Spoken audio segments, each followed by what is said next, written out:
আসসালামু আলাইকুম। আমি আবু সঈদ, প্রভাষক, ইসলামী স্টাডিজ বিভাগ, মোহাম্মদপুর মহিলা কলেজ, মোহাম্মদপুর, ঢাকা এবং 17তম নিবন্ধনে মেধা তালিকায় প্রথম। সকলে কেমন আছেন? আশা করি আলহামদুলিল্লাহ সকলে ভালো আছেন। আমি আজ আপনাদের সামনে আলোচনা করব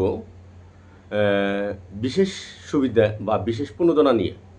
সকলে অবগত আছেন যে আজ 23শে জুন অর্থ মন্ত্রণালয় একটি প্রজ্ঞাপন জারি করেছে, যেখানে সরকারি চাকরিজীবীদের ন্যায় এমপিভুক্ত শিক্ষকরাও বিশেষ সুবিধা বা বিশেষ প্রণোদনা পেয়ে থাকবে।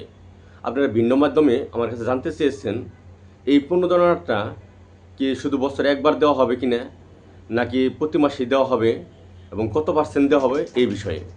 তাই আমি আলোচনা করব যে বিশেষ সুবিধা এটা আপনারা এমপিভুক্ত শিক্ষক যারা তারা সকলেই পাবেন এবং এটা আগামী জুলাই মাস থেকে কার্যকর হবে।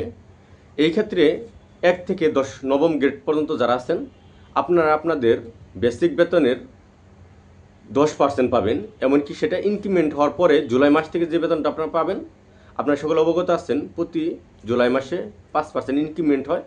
সেই ইনক্রিমেন্ট হওয়ার পরে মূল যে বেসিক বেতনটা, সেই বেসিক বেতনের 10% পাবেন 1 থেকে নবম গ্রেড যারা জব করেন।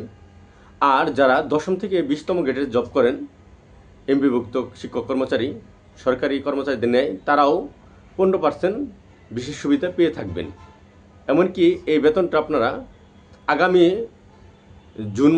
জুলাই মাস থেকে আগামী 2026 সালের জুন মাস পর্যন্ত পাবেন এবং প্রতি মাসেই পাবেন, এতে কোনো সমস্যা নেই। এবং আগামী বছর আবার নতুন একটি প্রজ্ঞাপন জারি হবে।